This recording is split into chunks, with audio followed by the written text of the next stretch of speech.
been Business Review, your daily source for the most critical stories in the financial world. Tune in next time for the latest financial news impacting the world economy.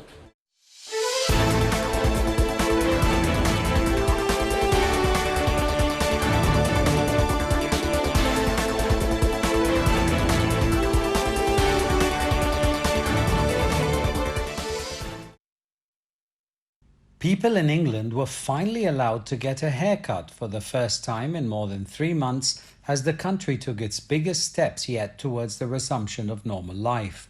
As many people prepared to get rid of their lockdown locks, substantial queues formed outside many hair salons across England, including at Sava's Barbers in Streatham in South London.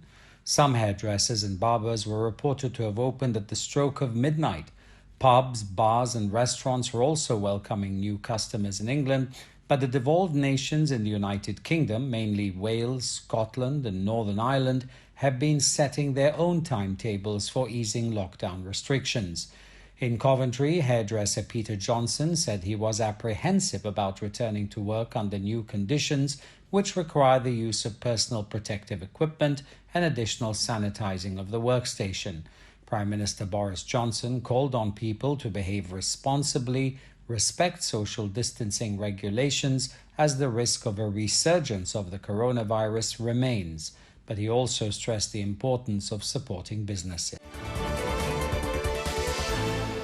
Movie and theatre fans from around Thailand are donning masks and taking care to social distance as they come to Bangkok this weekend to bid a final farewell to the Les Sala Theatre. The iconic theatre, built in the 1970s in the late modernism architectural style with an Art Deco interior, has been struggling for the last decade to stay profitable amid competition from new media and increases in the land lease. The coronavirus pandemic and all the social restrictions it has brought has dealt a final blow to the theatre located in the heart of Bangkok. Nanta Tansasha, whose family runs the theatre, said her father, Piset Tansasha, was a pioneer in Bangkok theatres. He opened 3, including Sala, which is in the Siam Square shopping area. It had a glamorous opening on New Year's Eve in 1970. The Undefeated, starring John Wayne and Rock Hudson, was the first movie screened in the cinema. The finale films this weekend include Italian movies and Thai documentaries, and 3,000 tickets have been sold to fans who want to see Sala, as it is known by everyone for a last time. It is now the last standalone movie cinema left in the Thai capital and is already dwarfed by tall buildings. Nanta expects a high-rise will replace her theatre. Business is gradually picking up for Wakanada coffee shop in Wuhan of central China as thousands of patrons are placing orders to help lift them out of a financial slump triggered by the pandemic. Wakanda Coffee Shop became well known across China for providing free coffee for medical workers at nearby hospitals every day since January the 26th, 3 days after the city's lockdown. Located at the most famous shopping street in Wuhan, the coffee shop was hit hard by the pandemic, but this did not deter staff who continued to operate at full tilt, delivering free coffee to nearby hospitals to show their support for the medics fighting the disease on the front lines. With only 7 members, including an Iranian barista who chose to stay in the city, the shop continued to deliver 500 cups of coffee every day to nearby hospitals for more than 2 months. Touched by this story, people on the internet came out in support of Wuhan. They placed orders online across the country for the medical workers so as to help the coffee shop from its financial burden. During the lockdown, the shop received around $425,000 worth of orders. The shop published the details of the donations every day and vowed to donate all the surplus after taking out expenses. After the lockdown ended on April the 8th, the shop reopened its eat-in service and now sells over 100 cups of coffee every day with the support from its frequent customers. Now, with the recovery of the city, the flow of pedestrians and vehicles is also growing on the shopping street, where Wakanda is located. Celebration of the Independence Day may pose challenge to the pandemic prevention and control in the U.S. this weekend, as many U.S. citizens chose to get out of their houses despite the COVID-19 outbreak. O'Hare International Airport in Chicago is one of the busiest airports in the U.S. The number of flights at the airport dropped sharply a few months ago due to the pandemic. But on the eve of the Independence Day, although the airport has not reopened to passengers completely, the airport got busy once again as many passengers gathered at the airport in a short period of time. Robert Redfield, chief of the U.S. Centers for Disease Control and Prevention, recently warned the U.S. citizens to be vigilant and obey the safety guidance on the coronavirus at the upcoming weekend. Even though some states are reopening, people should still wear masks and follow the regulation of social distancing.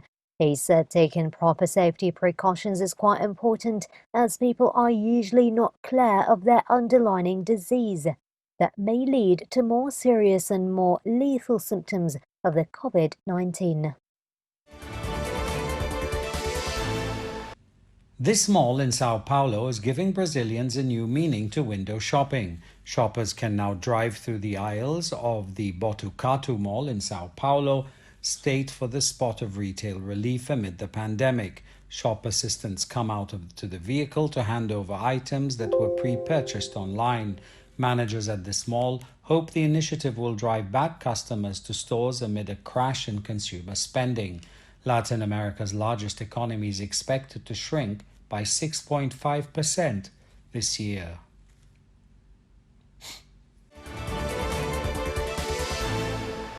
People walked in thick crowds through the downtown streets of Lima, a day after Peru entered the final stage of its economic reopening, ending a months-long lockdown to try and contain the spread of the novel coronavirus. Even with the crowd, shopkeepers said their own economic forecast was grim. The government said in a decree that Phase 3 of economic reactivation, which includes 96% of production activities, will restart all mining activities, industrial sectors and commerce, though they must comply with health protocols for the pandemic. Restaurants and shops will reopen to cater to a limited capacity of customers. Officials are also weighing health protocols for resuming domestic air and land transport. President Martin Vizcarra earlier announced the purchase of 400 ventilators from China, and at least 240,000 companies received an economic stimulus from the government to help them reopen. Peru lifted its quarantine in 18 of its 25 regions after coronavirus infections began to slow. Though its borders remain closed, it was one of the first countries in Latin America to go into lockdown in mid-March. Argentine businesses are facing existential threats as the quarantine in and around Buenos Aires has been extended and economic activity slumped amid the pandemic. While traffic and people could be seen out on the streets of the Argentine capital, police checked documents of those boarding public transportation and driving along highways. Business owners described the extension and tightening of the lockdown in and around Buenos Aires from July the 1st through to the 17th, following a sharp recent rise in cases. Two business owners noted the uncertainty they faced as the restrictions continue. The country's official statistics agency said Argentina's economic activity plunged 26.4% in April, the worst monthly fall on record. The government now faces a tough balancing act between combating a recent spike in cases and reopening the economy. It has extended a quarantine in and around Buenos Aires, but relaxed rules in other parts of the country. Already mired in a recession for 2 years and in default on foreign debts, Argentina is headed for an annual economic contraction in 2020 that organizations, including the International Monetary Fund, have estimated at about 10%.